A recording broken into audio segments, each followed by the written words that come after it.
નમસ્કાર ખેડૂત મિત્રો, હું Nilesh Pavandhara farmer producer company Kotda Sangani વતી આજે આપણે કોટડા ગામમાં એક પ્રગતિશીલ ખેડૂતની મુલાકાતે આવેલા છીએ, જેનું નામ છે જયેશભાઈ ભવાનભાઈ ભૂત. આમની પહેલાં પણ આપણે કોટડા એફપીઓમાંથી એક વિડીયો બનાવેલો હતો કે જેમાં ડુંગળીમાં આ વર્ષે પાછતરી ચોમાસું ડુંગળીમાં 320 મણ જેવું લાલ ડુંગળીનું ઉત્પાદન લીધું હતું. ખેડૂતોને જનરલી ખૂબ ખર્ચા કરી અને 150 પોણા 200 મણ સુધી હતું, એના બદલે 300 મણથી વધારે ઉત્પાદન લીધેલો છે. એનો પણ આપણી પાસે વિડીયો છે. તો ફરીથી આપણે ઉનાળુ પાકમાં મગની મુલાકાતે આવેલા છીએ કે ખેડૂતે મગનું વાવેતર કર્યું છે. તો આપણે ખેડૂતને જ પૂછીએ. નમસ્કાર જયેશભાઈ. નમસ્કાર સાહેબ, આપણે મગનું વાવેતર છે તો એમાં તમે મને કહેશો કે અત્યાર સુધી આપણે શું વાવેતર કર્યું ને મગની અત્યારે પહેલાં આપણે ક્વોલિટી જોઈ લઈએ કે આ મગ છે, ક્યાંય પૂરી લીલોતરી છે, કોઈ જાતનો રોગ નથી અને કાંઈ પ્રોબ્લેમ નથી. જયેશભાઈ, અત્યારે ખેડૂત પાયામાં ખૂબ ડીએપીનો એનો વપરાશ કરે છે, તો આપણે ડીએપી કેટલું વાપરેલું છે? આમાં ડીએપી એક દાણો વાપરેલ નથી પાયામાં. ડીએપી ખાતર જ નહીં? ના, વાપર્યું નથી. ડીએપી એનપી કોઈ વસ્તુ વાપરી નથી. તો કેમિકલ ખાતર વપરાશ જ નથી? બરાબર.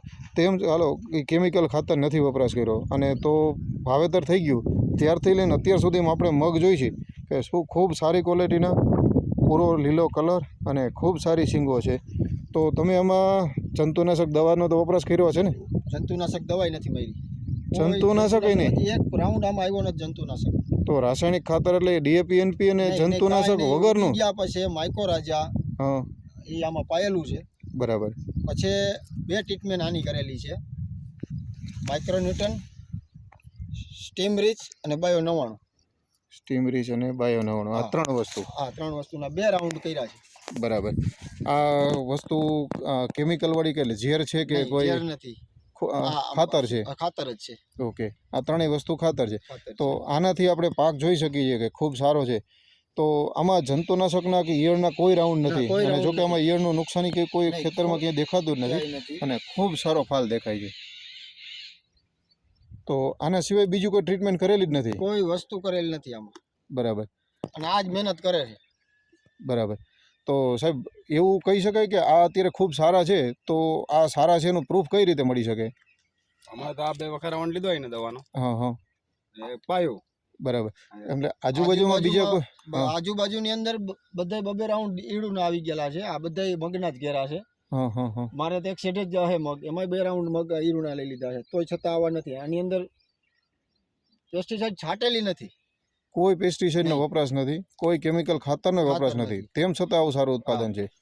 તો તમે આ જે આ ટ્રીટમેન્ટ કરી છે એ પાવનધારામાંથી જે આપણે આ વર્ષથી શરૂઆત કરી, તો પહેલા જ વર્ષથી છે કે આની અગાઉથી પણ? આમ તો શેર સભ્ય તો હું 2 વર્ષ થયા છું. બરાબર. પણ ટ્રીટમેન્ટ આ વર્ષથી ચાલુ કરીને આ વર્ષથી ટ્રીટમેન્ટ કર્યા પછી ઓછા ખર્ચની અંદર ઉત્પાદન સારું મને મળ્યું. ઓકે, એટલે આ મગમાં પણ તમને સારું રિઝલ્ટ મળેલું છે. આની પહેલાં તમને ડુંગળીમાં પણ મળેલું હતું, અને હવે તમે શેરડીનું વાવેતર કરેલું છે, તો શેરડીમાં આની પહેલાં જૂની શેરડીમાં કઈ ટ્રીટમેન્ટ કરેલી હતી? આ વર્ષની અંદર છેલ્લે આપણે મળ્યા ત્યારથી આપણે આના ખાતરના આપણે ન્યુટ્રિશન પાવડર અને બોરોન એનો આપણે પિયતમાં આવ્યું બધું. એનાથી તમને વજનમાં કઈ ફેર દેખાણો? વજનમાં ફેર દેખો, ક્વોલિટી સારી ક્વોલિટીની વજે. એટલે કે અત્યારે આપણે કોઈ પણ આ ગુજરાતના કોઈ પણ ખેડૂત તમારા વિડીયો જોવે છે, બરાબર, ખેડૂતને મગજમાં એટલું છે કે જંતુનાશક દવા અને રાસાયણિક ખાતર ડીએપી એનપી વગર ઉત્પાદન થતું નથી.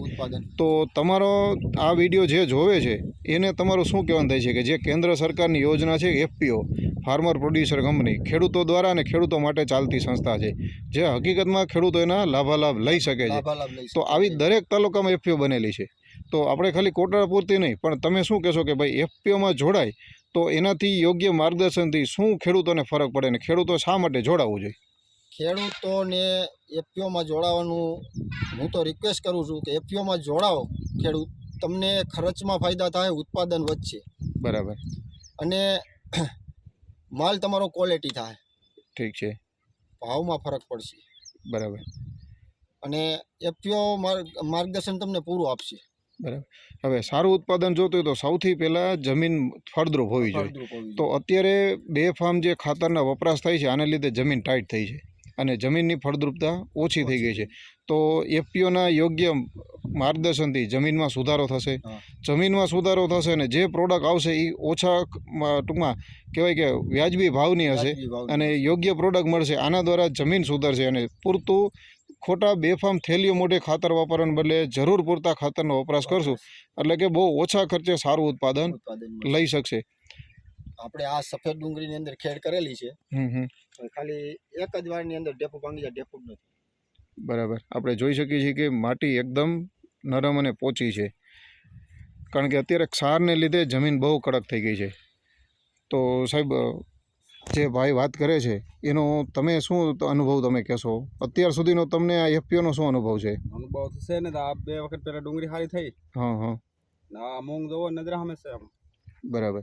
ખાલી 2 રાઉન્ડ લીધો આનો, હા હા એકય વસ્તુ નહીં, ખાતર નહીં, કાંઈ નહીં. કારણ કે જે ખેતી જે લોકો ખેતી કરે છે ભાગમાં કે મજૂર દ્વારા, તો એ લોકોનો ખાસ આગ્રહ છે કે ભાઈ કોઈ પણ દવા કે ખાતર વગર કરવું અઘરું છે અને એના વગર હજી ખેડૂતને મગજમાં બેસતું નથી કે ભાઈ થઈ શકે. એ મગજમાં નો બેસે ને, આમાં મગજમાં બેસી ગયો કે તમને બેસી ગયો એટલે હવે કેમિકલ ઝેરવાળી દવાની બહુ ઓછી જરૂરિયાત છે જરૂર અને બિનજરૂરી ખાતરના પણ ખર્ચા નથી. તો આના લીધે તમને ડુંગળીમાં શું વીઘે દીઠ તમને નફો ભાગમાં આવ્યો? મારે સારો ભાગમાં આવ્યો એમાં ડુંગળીમાં. જયેશભાઈ, આપણે જે 5 વીઘાની ડુંગળી હતી એમાં વીઘા દીઠ એને નફામાં ભાગીદારીમાં શું 30,000 વીઘાને મળ્યા. કેટલા? વીઘે 30,000. વીઘે 30,000. નાસિક ડુંગળીમાં મળ્યા. સફેદની અંદર માપે મળ્યું એનું, કારણ કે ખર્ચ વધી ગયું હા. અને ભાવ નો આવ્યો. નકર વજન તો ઘણો નીકળ્યો, એમાંથી 300 મણ વજન નીકળ્યું, હા હા હા. પણ ભાવ આટાણે તો ભાવ છે જ નહીં સફેદ ડુંગળીના.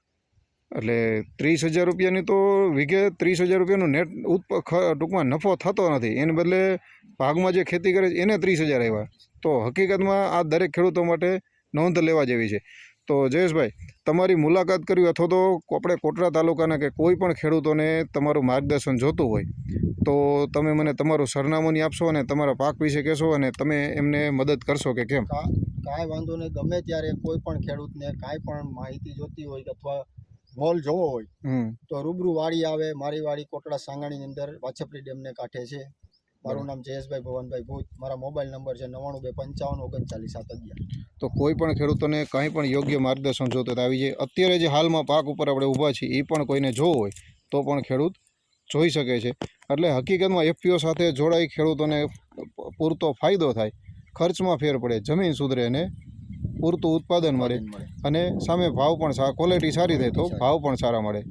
તો દરેક ખેડૂતોને એફપીઓમાં જોડાવા નમ્ર વિનંતી. અથવા તો જે તાલુકામાંથી તમે આ વિડીયો જોવો છો, તમારા તાલુકામાં જે એફપીઓ છે તમે એમાં પણ જોડાઈ શકો છો અને આનો પૂરતો તમે લાભ લઈ શકો છો. ધન્યવાદ.